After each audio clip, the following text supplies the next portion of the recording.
and welcome to the Vocal Fries Podcast, the podcast about linguistic discrimination. I'm Carrie Gillen. And I'm Megan Figueroa. And welcome to this break from the dumpster fire of the world. Wow, this week has been bad. It's been really bad. The fucking pits. It's been the pits, and just congratulations to everyone who's not actually American, because y'all look so much better than we do right now. So congratulations, Carrie. You are better than me. Yeah, but I live here, so I know. It doesn't matter. I know. Yes, if you are listening to us from somewhere that is not the U.S., yeah, we're kind of drowning over here, but it's okay. I mean, it's not the only country that's drowning, to be fair, but oh yeah, it's still... and that probably wasn't the best word because it's fucking literally happening, and everything's awful. Yeah. So yeah. But I would just like to apologize for Americans. But I mean, this is like such an interesting backlash. It is. I mean, I can't it's already upsetting, but then as linguists and as women, it's really upsetting. I'm sure for you too, to hear her be so deferential. She had to be, though. And exactly, because then you're like, I would do the same thing. I would try to sound smart, quote unquote articulate.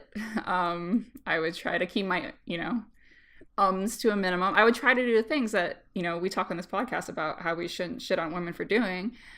But if I were in that same position where it's so important, it's just like, fuck, I know what they expect me to do. Yeah, and even though she was basically like the perfect, quote unquote perfect victim, she still got shat on. Yeah, she's like white, of the right class, all these sort of ticks to make her more acceptable. Yeah, but she's still a woman. Mm-hmm. Yeah. And she has vocal fry. Yeah, because most people do. Mm-hmm. And people are shitting on her for that. Yep. So it doesn't even matter how good you are, they will find something.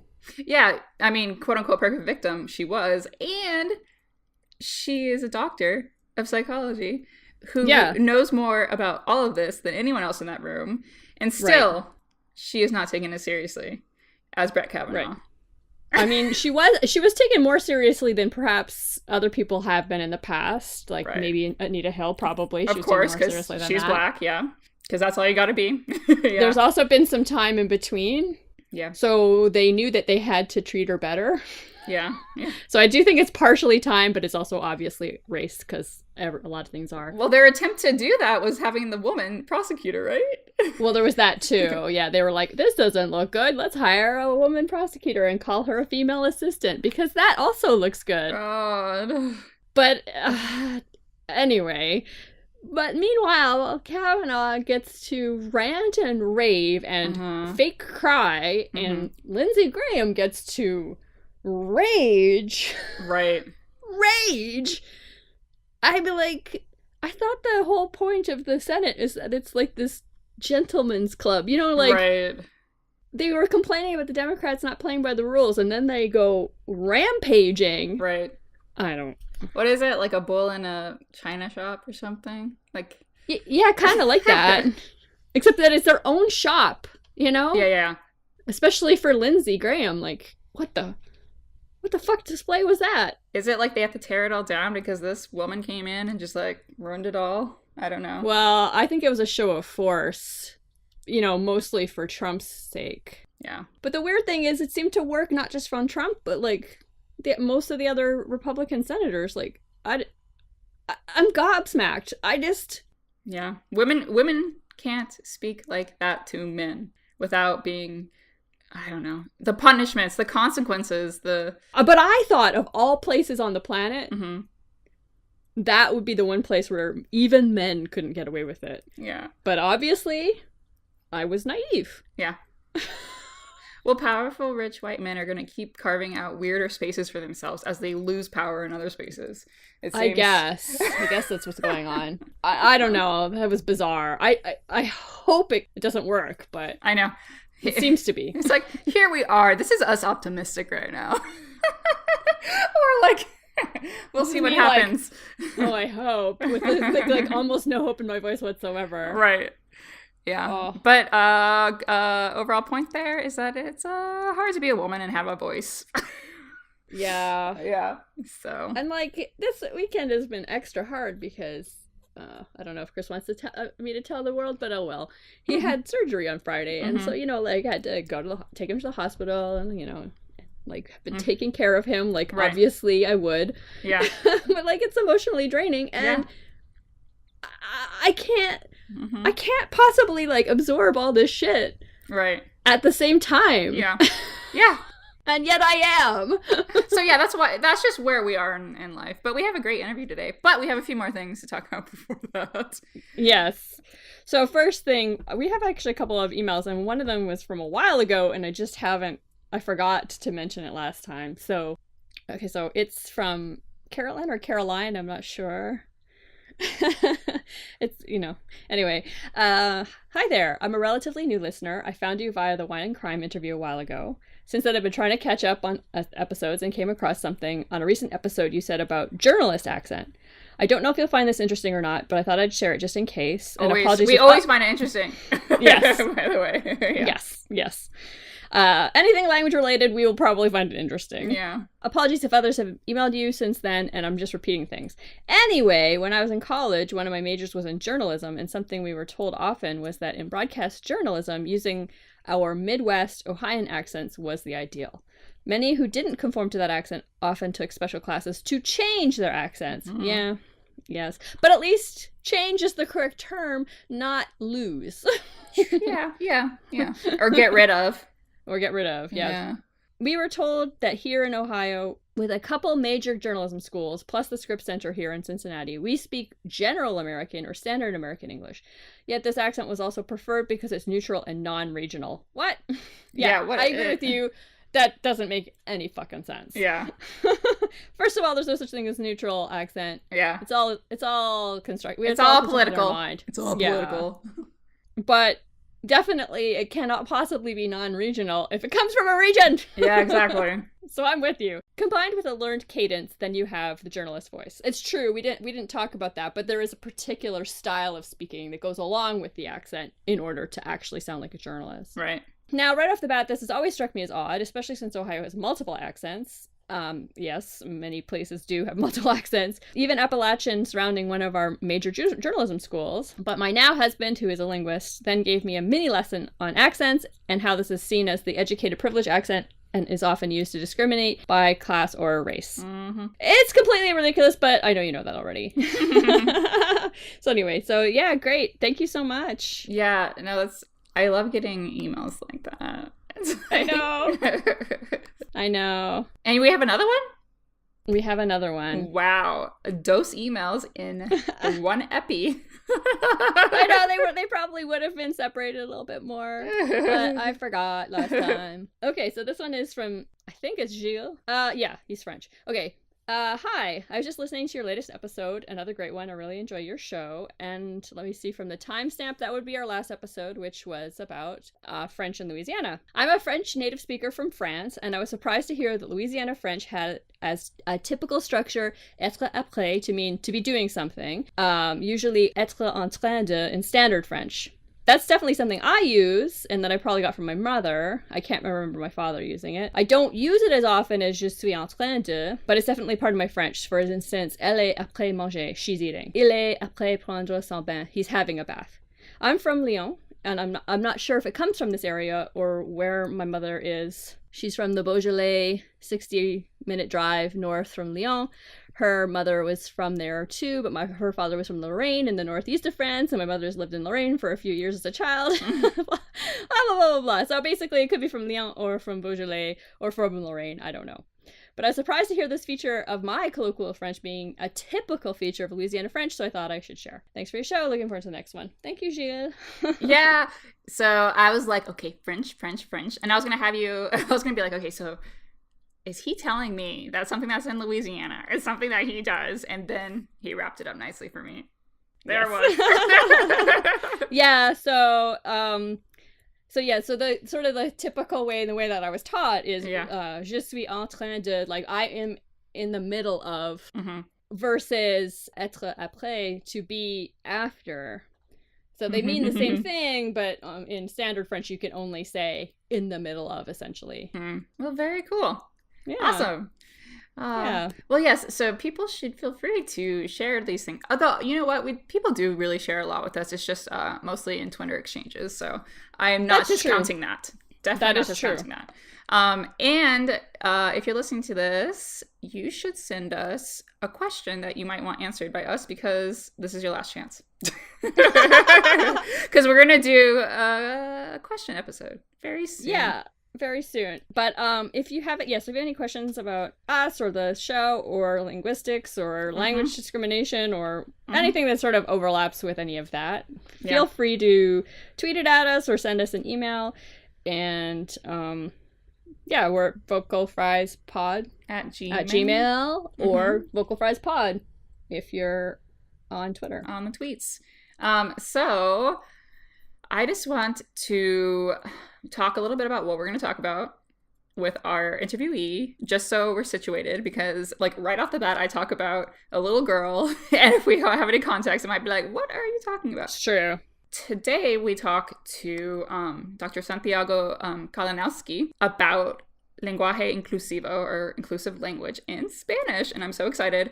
And this is, people get fucking pissed off. I saw just like an hour ago someone saying how they'll never say Latinx because like that's just, I'm a Latina and I'm not going to say Latinx because it's like bastardizing Spanish, and you're not going to get me to say that. I know how to speak Spanish properly, and all of you like Latinos out there that don't know how to speak Spanish are the ones saying Latinx. This is not true.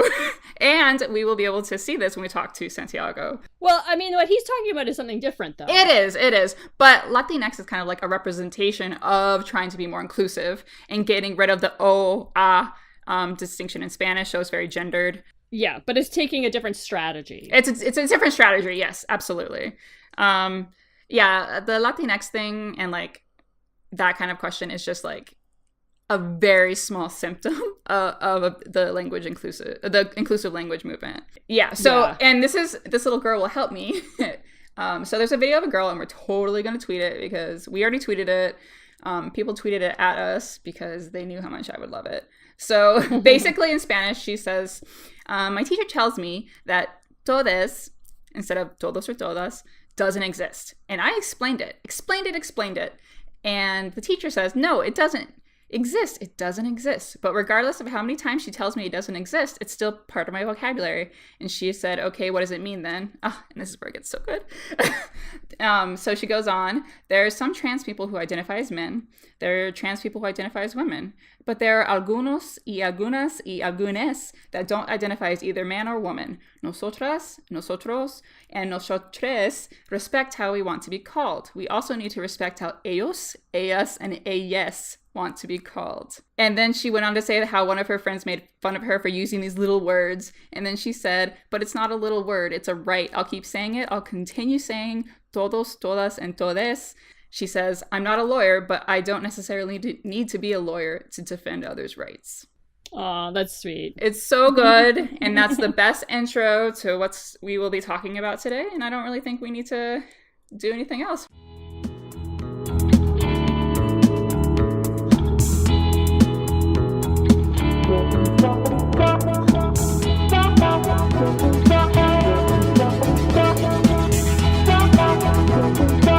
So today, I'm really excited to say that we are joined by Dr. Santiago Kalinowski. He is a director of the Linguistics Department at the Argentinian Academy of Letters, and he is here today to talk to us about lenguaje inclusivo, or inclusive language, a topic that is not without controversy, so this should be fun. Thank you, Santiago, for joining us. Thank you. Thank you. Thank you for having me. Of course. Yeah, we're really excited to talk about this. I've only been thinking about it in the abstract until I saw the video that was going around of the little girl that was explaining to the camera why she had started using this inclusive language in class, and how her teacher was like, no, don't do that. We'll link to it, or we'll put the audio in it. But now it feels like really real and practical to me, so I'm really happy to talk about this today. And She was an Argentine girl. What's happening in Argentina, Santiago? I feel like there's a lot of stories coming out of there about this inclusive language topic. Well, yes, it's made it into the public eye, let's say, because of the discussion of the abortion law that we just had. Okay, was that this year, like 2018? Yes, we just had it, and it was a huge thing because lots of groups were supporting that bill, and in the context of that discussion, many times feminist groups would use lenguaje inclusivo, which is this thing that happens in Spanish where, well, you know what it is. We cannot say the students without saying male students, or the teachers without saying male teachers. So many people for a long time now have considered that to be really offensive. And they have come up with several things. At the beginning, they didn't know a lot what to do, but, you know, they started by using both endings. And every time they would say los estudiantes, they would say like something like los y las estudiantes. And if the noun itself had a gender ending, they would go something like el gobernador y la gobernadora. The Spanish Academy in Spain said that wasn't efficient. Well, yes. I guess that's true. It's true. Well, what they usually say, it's unnecessary because the masculine is already inclusive. And they're against any type of innovation in this matter. Right. Beginning with the double ending, because the double ending is grammatical. I mean, that's no invention. We used to, like you say, ladies and gentlemen, that's always been possible. Right. But to do it like systematically in a whole text gets a little, long. So that's true. they have tried to use an argument of efficiency, or what they call the principle of economy. Right. Yeah, I'm seeing this quote from Dario Villanueva, and the director of the Spanish Academy, and he says economic essence. So it destroys the economic essence. Wow. Well, but that's, mixing. That's already mixing things, because we are not economic when we talk. No, many not times, at all. I would say the majority of times we just say something uneconomical because it has the desired effect. Right. So that's not a principle that guides communication. It's not a principle at all. that allows us to identify patterns of linguistic change. That is what it is. Right. So since this is something that is out there, so we can bring into the attention of the listener the fact that the society is unfair. That's not a linguistic thing. That's something that has to do with the political discourse. Right. With the effect that we're trying to achieve. The people in general, so that with this sort of popularization of the idea, the growth of conscience around the idea of inequality, that can, in the end and in time, produce an effect in the reality of our society. Right. So economy has nothing to do with it, really, I don't think. So, but they're trying to use that argument to prevent people from using it. They don't want people to use it. They want us. I just had an email asking us to forbid its use in a university, for example. Which is funny because, Yeah, telling you to do something. That's so bizarre. Well, it's how would you do it? What kind of policeman will you put there in the classroom, or Exactly. what's going to be the I don't know, the punishment for someone who uses it against the law or whatever? My gosh! Because its power, it's in its granularity. I can use it whenever I like. Usually, it's something that happens when we're speaking somewhat publicly in some way, because that's what I think is its natural way of existing as a way of intervening public discourse. You got that email because in your position as director, that would kind of be what you would do, right? So you speak on issues of Spanish. Is that true? I do, and there is the state of a public opinion regarding linguistic ideas is awful. I mean, I listen to you guys talk about this. That's why we have this podcast. It's why you have the podcast. People think that language gets decided in Madrid or something, and then if they don't allow it, and it's not allowed. And, well, so you have those really backwards ideas of what the language is. People say, well, we can't use that word because it's not in the dictionary. And then you look up the word and it has 20 million hits. So the dictionary has a problem. And it's a really hard thing to try to communicate how language works and what the academies are trying to do. So, and that's not the fault of the people because, during the entire 20th century, the Royal Academy has done a sort of campaign, a public campaign of communicating this type of thing exactly. They did this active thing of communicating that they were the guardians and the origin of the language was there, and so the real language was there, and this has permeated down, and it's really awful because the other thing that happened, I think, is that linguists here have just abandoned that arena. They just did linguistics and they didn't go to the media. They didn't create a message that could be understood by the general public. So now, of course, someone came and convinced the public of all sorts of things. Because of this thing, I'm talking to the media every week now. Right. And it's really challenging. That's good. It's like you're kind of playing catch up. You got to play catch up for all the damage that the... It's not like people don't know things because everyone that uses a language somehow feels that they know linguistics. Yes. Yes. Right. Which doesn't happen to other disciplines. No, you're absolutely right.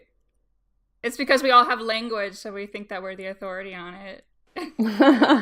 Which is true in some capacity. And it's really hard to really know linguistics. Yes. I mean, it takes a lot of training, and somehow publicly that idea is lost. Right. I try to explain, because I don't think in Spanish this is a linguistic change. I think this is a rhetorical intervention, which is fantastic, because it's a very powerful device that has everyone talking about this and everyone thinking about how are we making women invisible while we talk. In this sense, it is a very powerful device, and the ones that are against the social change are against this device. I mean, they hate it.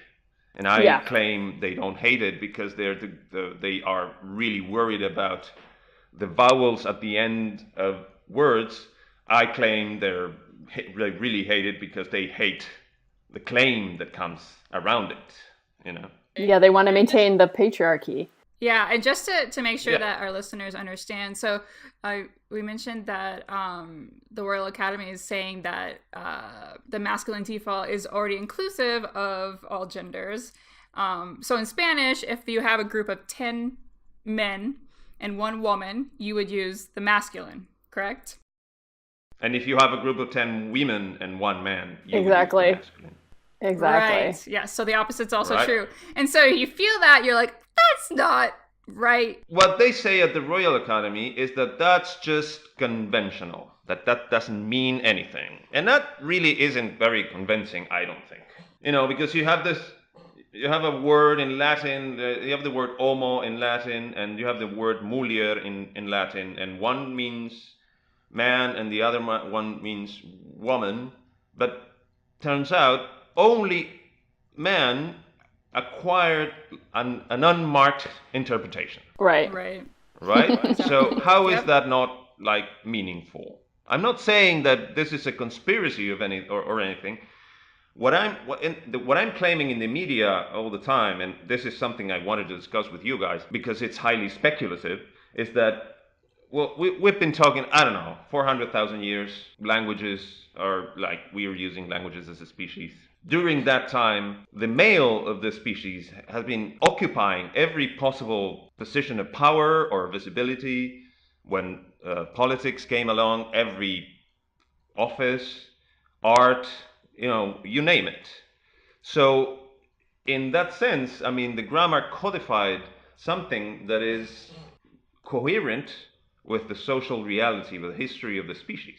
That's what I'm claiming. So the fact that we have an unmarked interpretation for the masculine is not casual. It's not meaningless. Right. Yeah. So now every time, of course, changing words, because the other thing that is really popular is linguistic relativism. Yeah. So that's the other thing you have to deal with when you're communicating linguistic ideas. People think that using this is going to change society radically, and it's not. It's going to, I mean, it's important because it creates a message. Right. And that message might permeate and might capture the imagination of more and more people until there's a consensus about how unjust, how unequal the society is.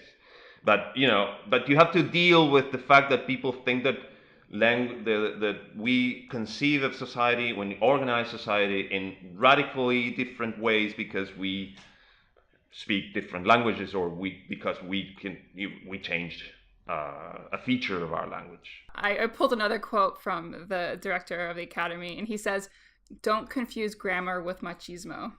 Well, I think... yeah. But that's, and I'm saying this is something, like I said, not a conspiracy, but this happens sort of naturally. If every space, everything is occupied by the male of the species, it naturally gets codified like that in the grammar. But now, 21st century, every time you use the generic masculine, you're like reinforcing that social history of the species. That's what I'm contending. Now, that's what I claim. It's a reinforcement. So if you want to be like active and you want to do something about it, nothing makes more sense than intervening that reinforcement and creating something that sort of gets in the way there.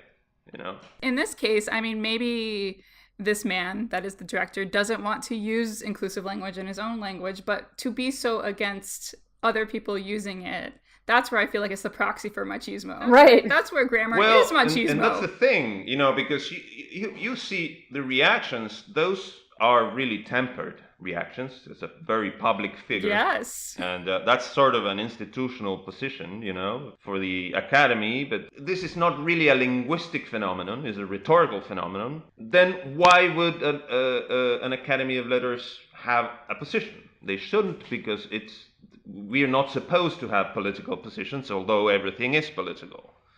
Yeah. But the exactly. The equivocation, I think, is that they are unable to think this thing outside the framework of what is considered like the linguistic system and the linguistic and the grammar of language.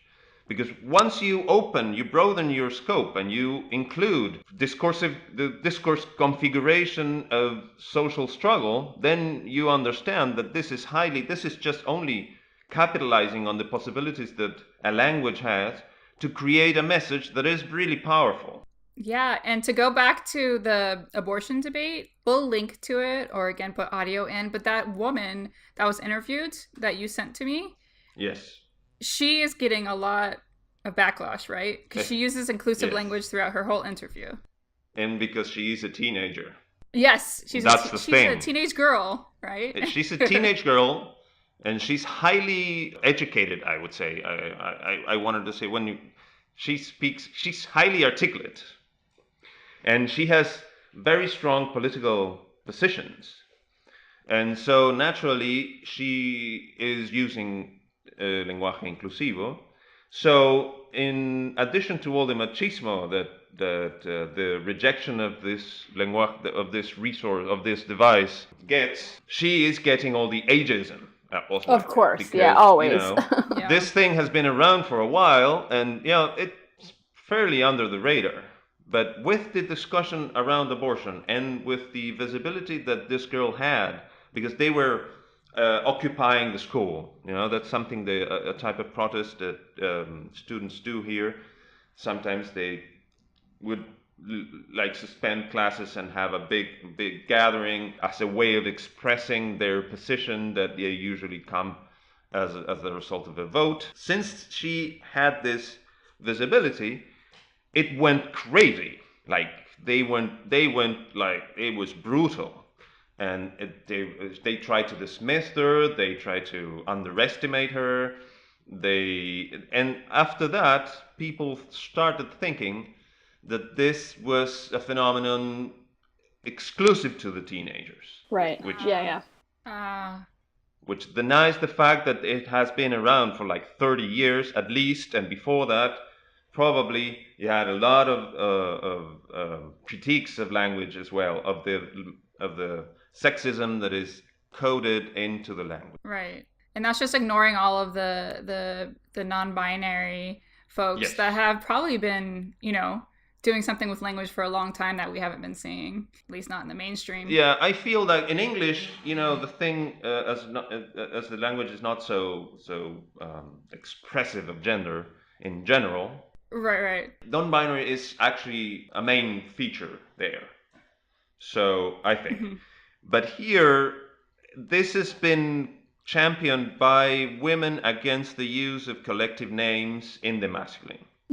So far, it's mainly about that, and we are still to have the debate around non-binary. Basically, I think because we also lack voices from that community that are strong enough, like non-binary people from academia and things like that. You had a wonderful interview to a syntactician. Right, yes. And I listened to that twice. That was a really great interview. And I think it's the, going back to, again, children or younger people, the video I was talking about earlier with the young girl talking, using inclusive language. I just wonder I am not a native speaker of a language that has such expressive gender as Spanish. How easy is it to just switch to this? It's really hard. Okay. Yeah. Okay. And that's the one thing. People like, that girl, the accusation is that she's ignorant, but in order to be able to use it, you have to have such competence in the grammar of Spanish that that's perhaps the one thing you could say. It has perhaps a problem of accessibility, because you really have to know a lot of grammar to be able to use it properly. You have to know what a morpheme is, where to put it, where not to put it, because when people try to use it and they don't know, they just put it like inanimate objects and stuff. Like they don't really know.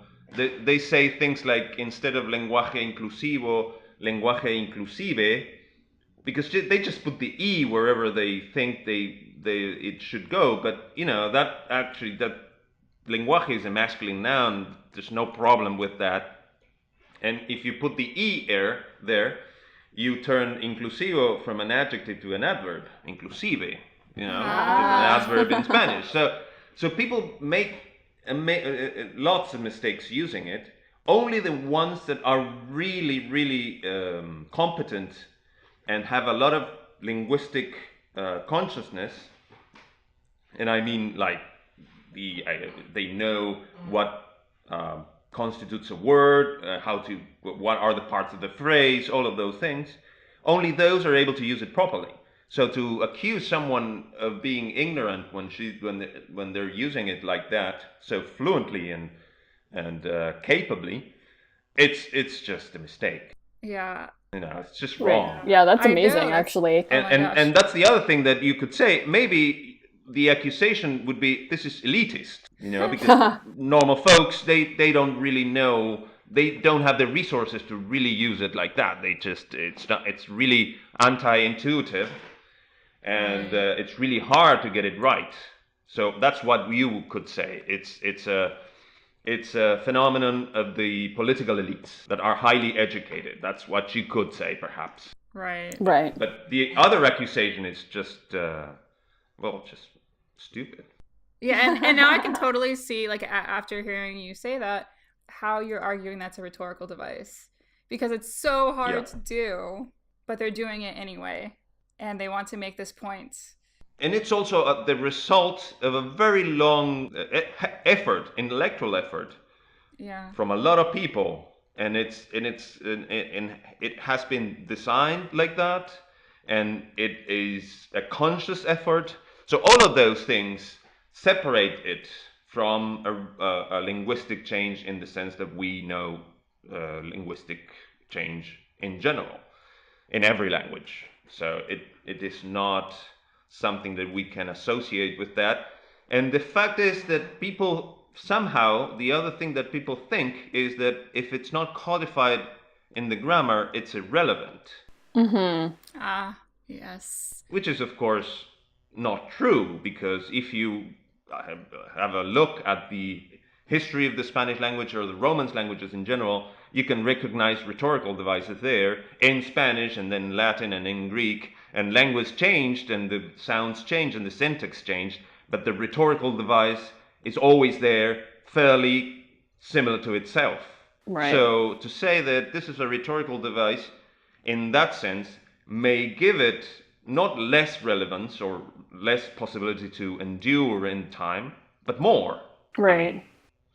But somehow the debate is focused on the fact that if it's not in the grammar, it is not relevant, and it is not important, or it is a sign of ignorance, which is all of those things are not true.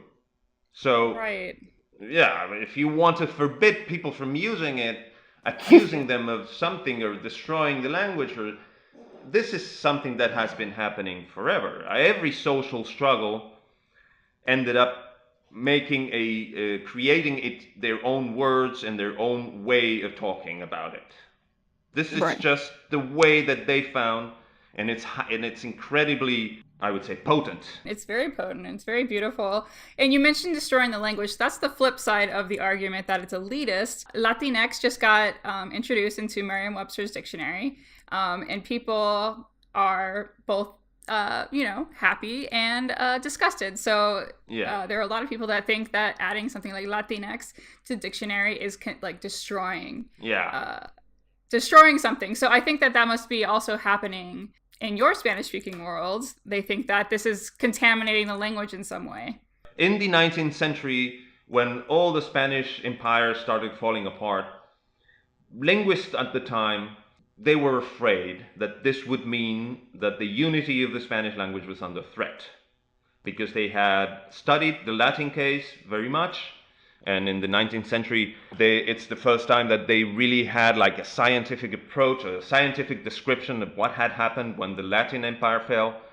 And when the Spanish Empire started to fall, they thought that this was going to be the case, that in Argentina we would have one language, and in Mexico another, and in Spain another, and we wouldn't be able to understand each other. So this is sort of understandable if you're a linguist of the 19th century, but they're in the middle of the 20th century, and even today, this idea that the unity of the Spanish language is under threat is still being communicated, is still being said. And even though there has been no evidence that there has been the slightest problem in the way that we understand each other. You get someone from Cuba and he travels to, or she travels to, I don't know, the south of Chile, and outside some words, they understand each other perfectly. Mm-hmm. I mean, lexical differences might be there, but that's just something very, and that's what I think will perhaps happen with the lenguaje inclusivo, is that as it progresses and it triumphs in the social arena, that lexical items will be codified as discourse markers, and instead of using it like productively in every word with the OA ending, you will be able to introduce some lexical item that already sends the message of what your politics are about that. It reactivates your I have this word in Spanish, denounce. When you critique unequal conditions in the society, this is all going to be activated by the introduction of one of those lexical items. So this is something that I see really very likely, And I see very unlikely that it will become the way in which the Spanish grammar structures gender, because I don't see like 500 million speakers doing all that. Right. It's really hard. Although, you never know. You never really know. You never know.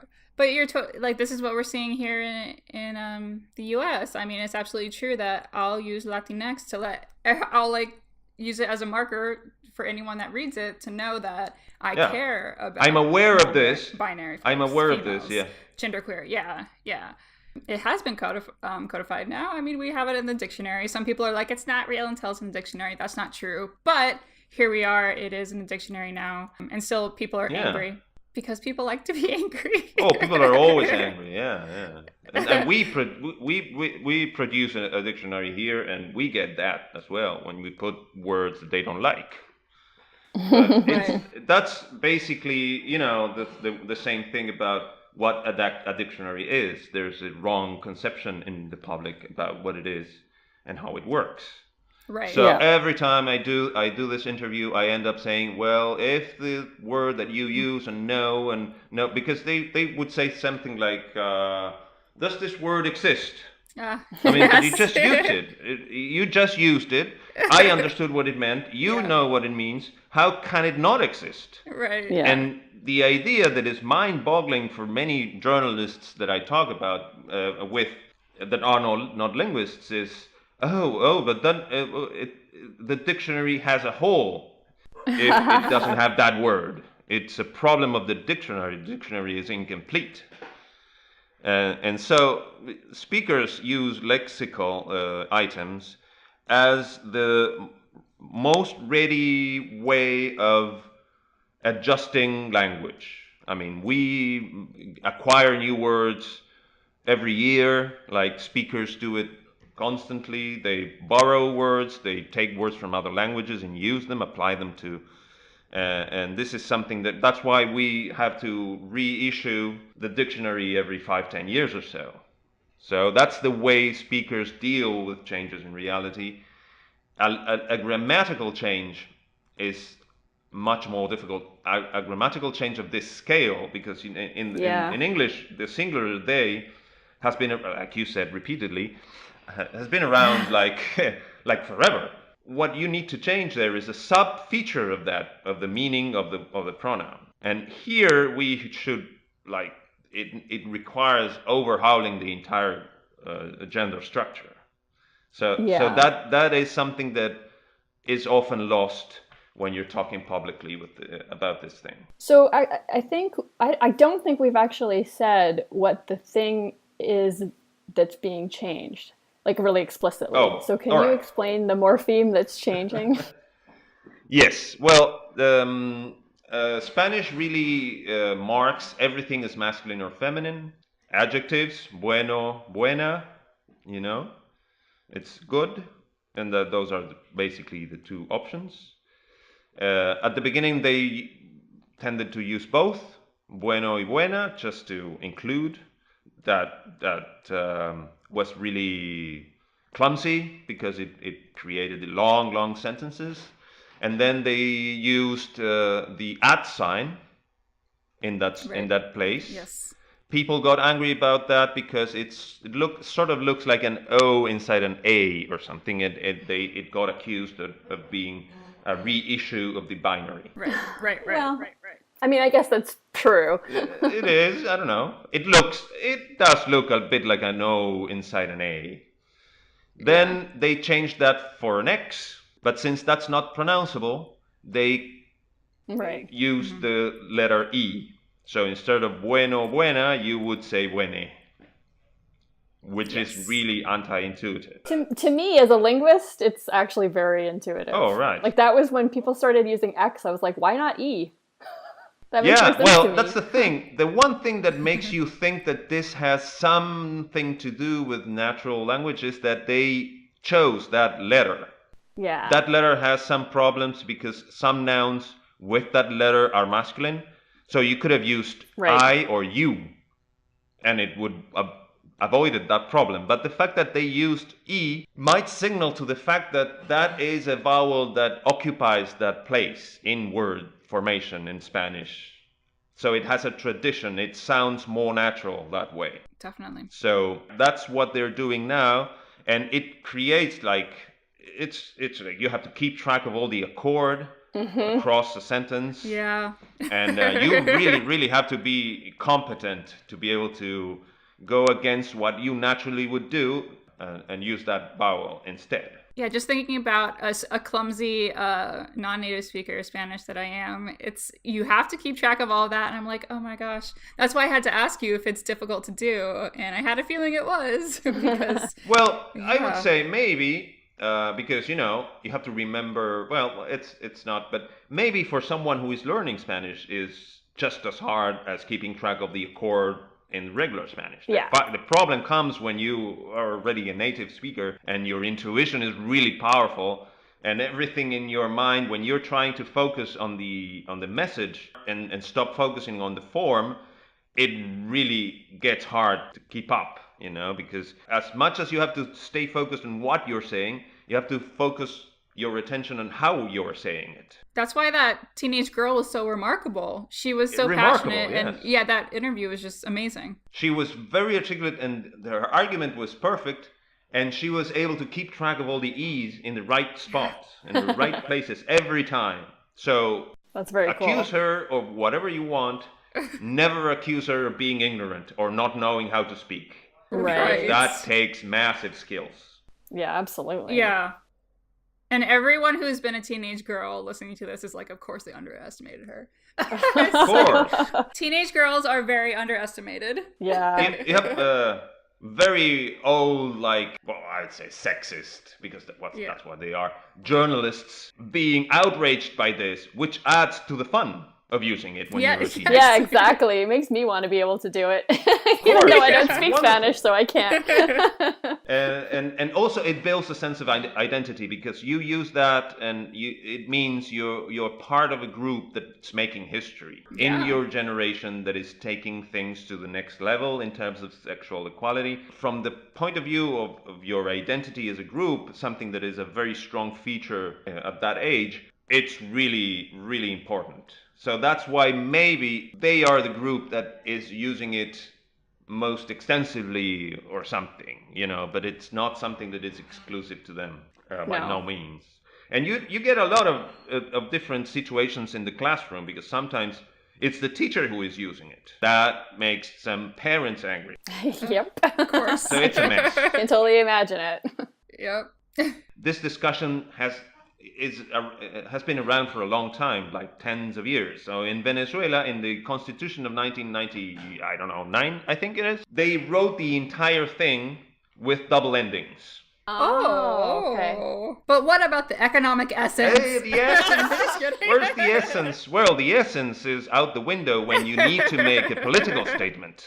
Wow, that's amazing. Really cool. So yeah, and it gets cited once over and over again as an abhorrent example of what would happen, but that's actually a piece of legislation, Yeah. And so there's a great grammarian in Spanish called Ignacio Bosque, so that our Mexican friends understand. He says that nobody speaks like that, nobody could speak like that, and the proof of that is that when you turn the camera off, everybody stops using that and falls back to whatever they were using before. And he is using that as an argument of how this should not be used.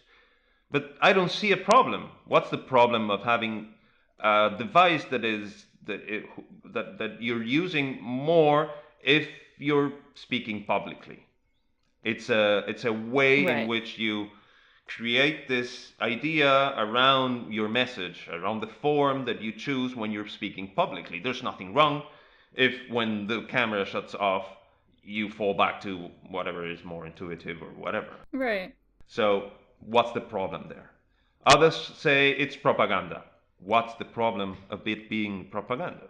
It's propagating something that is very positive. It's propagating social progress. So why is that wrong? How can you complain about propaganda when you are also using propaganda Well, yourself? By like saying that this is bad. You know, this person who wanted us to forbid people from using inclusivo in the university, she was phrasing everything as if she had no ideology. And only the people using inclusivo had ideology. Right, that's what they do. That's a rhetorical trick that they use. I'm not political. You were being political. I'm not ideological.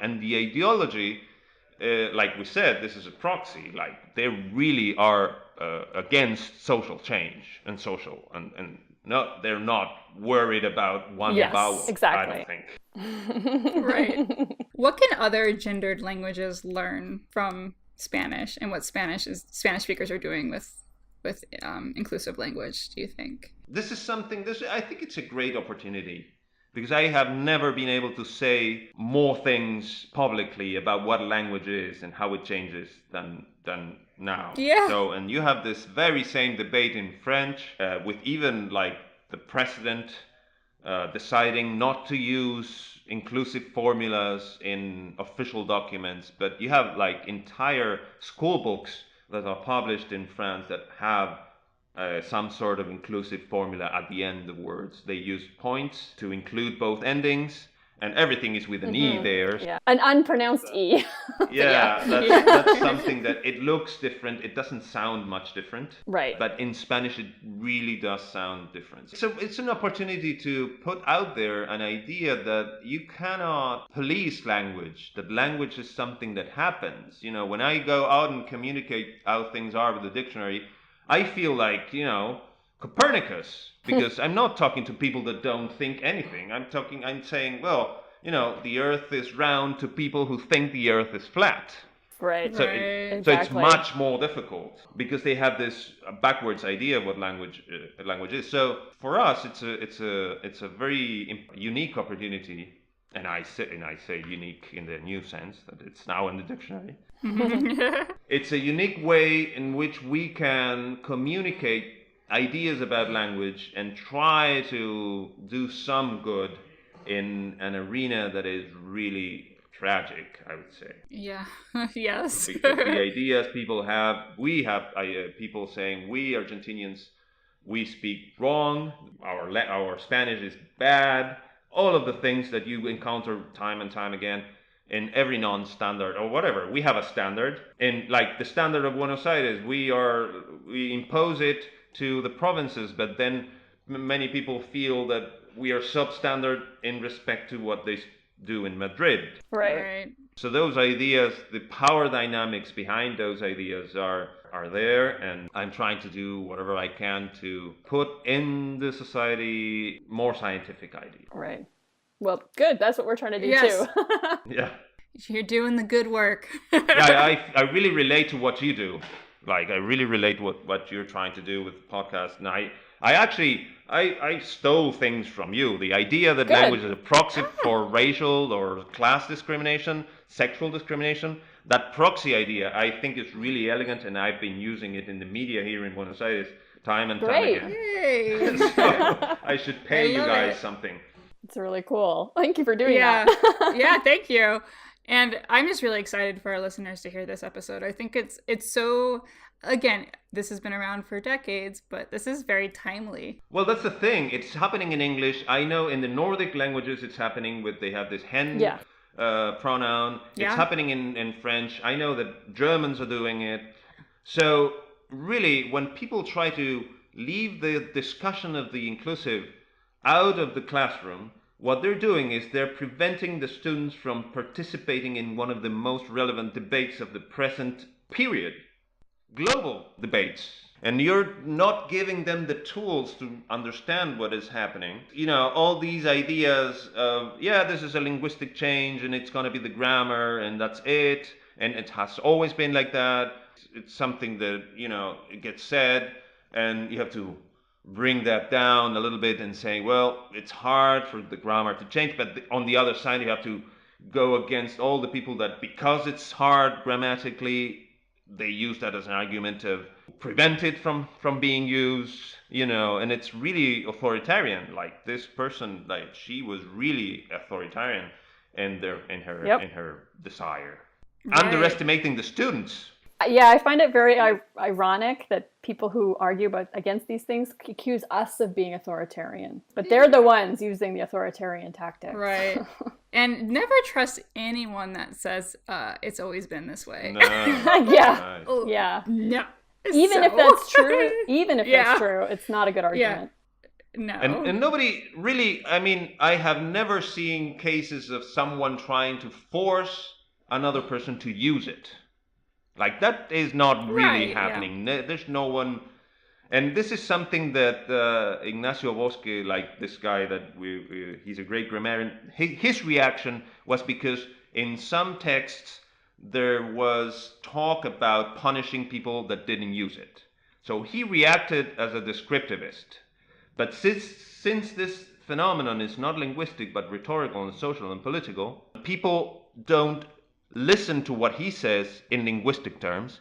They listen to what he says as a political statement. And that's the problem with creating an institutional position around this, against this, or even in favor. You know, it's not a linguistic phenomenon per se. It uses language, it capitalizes on the possibilities of language, but it's not, in Spanish at least, I don't think, and it's my opinion, of course, it's not really a linguistic phenomenon, it's a rhetorical phenomenon. So linguists shouldn't really use linguistic arguments to go against it, really. Because, you know, it's just, and we have had cases of I put an example of this poet in early 20th century who would just invent words for aesthetic effect. So this is just inventing words for political effects. It's just really nothing new. You could not say to this guy, dude, you cannot use this word because it's not in the dictionary, because he would laugh in your face. I'm not, right. I don't need the word to be in the dictionary. I'm playing on the sounds of words to evoke things that I'm interested in, and that's it. Right. When language is used to create an effect in others, the coordinates of the linguistic system, you can set them aside a bit, and you use that in order to achieve something else. So that's what's bogus about the economy argument. Yeah, no, that's just total bunk. I mean, we all know, and all linguists should know, that language is redundant inherently. Of course. Partially so that we know for sure that our message gets across. We say it in multiple ways. Mm-hmm. So there's a person that I'm reminded of. I don't know if you know Jordan Peterson, the Canadian psychologist.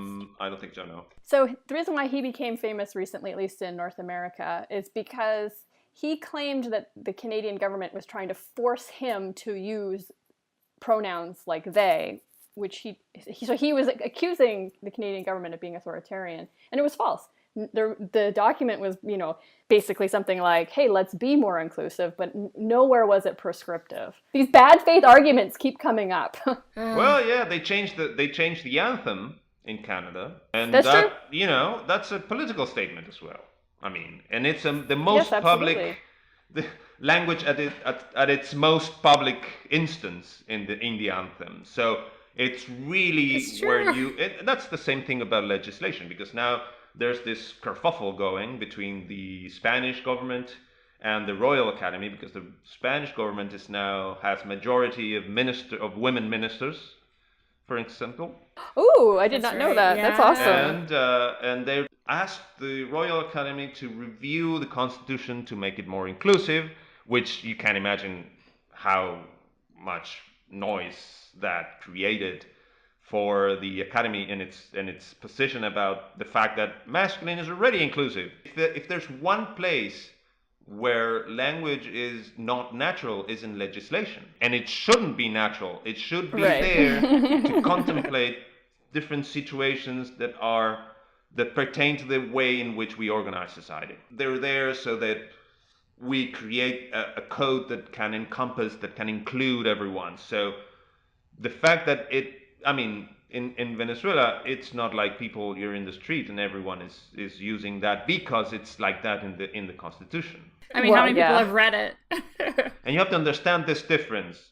And this is, I think, a subtle difference. It's a subtle difference between what's rhetorical and what's linguistic, and what's the difference between a linguistic phenomenon and the fact that something is used subconsciously because or something used because many people that are making public statements about inclusivo, they just say, well, this is something that is now happening because there are more women now in groups, and women have been around in groups forever. I mean, you had Yes. groups with majority of women always. So there's something else that has to be that changed here. Yeah. So and so those differences are really hard to grasp if you do not have some sort of training. Yeah. And that's hard. Right. And that's why I regret so much that linguists have abandoned like the public arena so much here.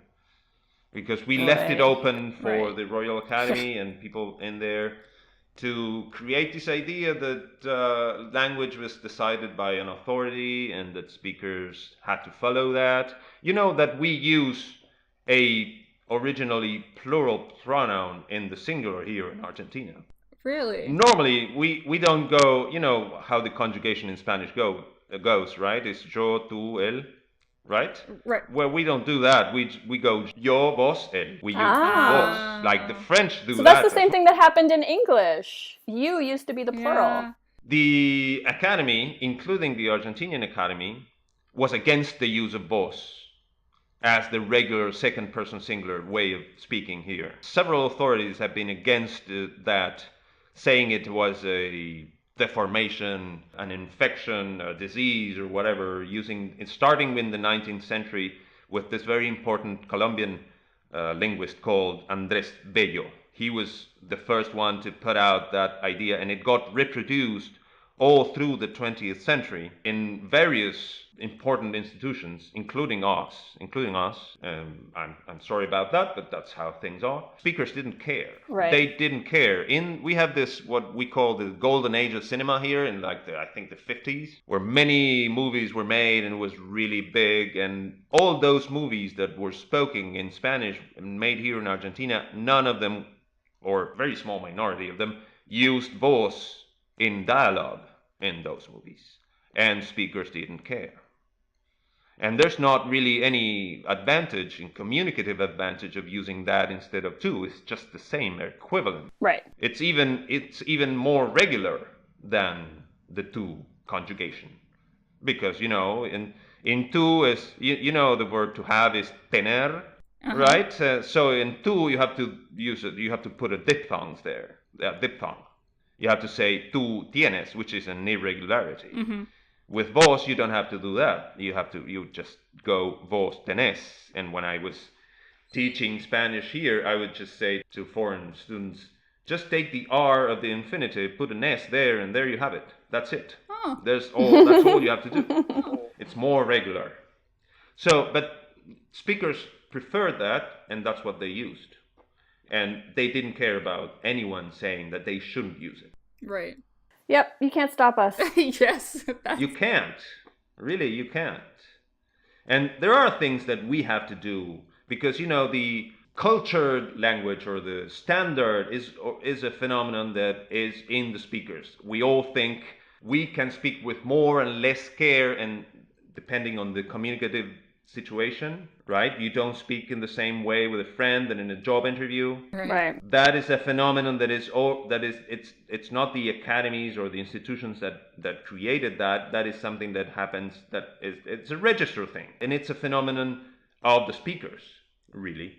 And so what we do here, you can call here and ask us what is considered to be standard and what not, because if you get it wrong in a CV or in a job interview, that might cost you the job. So what we do here is we help people figure out what is considered to be the standard way of speaking so that they don't get punished in those situations.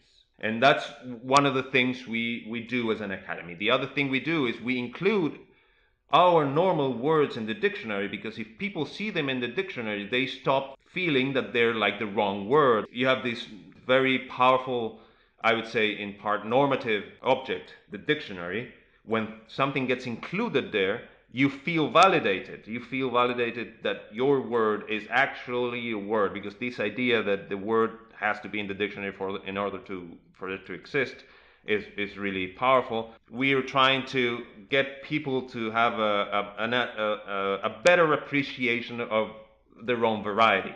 If their dialect makes it into a dictionary, that makes it more formal or something.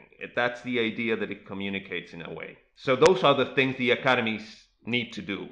Well, I think we've kind of run out of time. So unless there's like one more question, Megan? No, I think we got the big questions we had. Yeah. So thank you again. That was great. Yeah, thank you so much. It was a lot of fun. I loved talking to you guys. Yeah, it was really great. Yeah, it's great, and I'm so excited for everyone to hear this episode. I think it's really important, and it's super interesting. Let's see where it goes. Yes, exactly. It's not going away. No.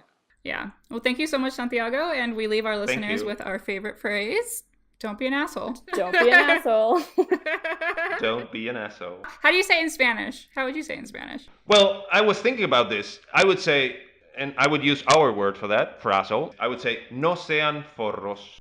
Nice. Right. I love it. Right? Forro is a bit of a harsh word here. It is a word for condom. Oh, okay. Right? But in Spanish, in Argentinian Spanish, and around other places too, it means asshole. Okay. Right. There you go. Perfect.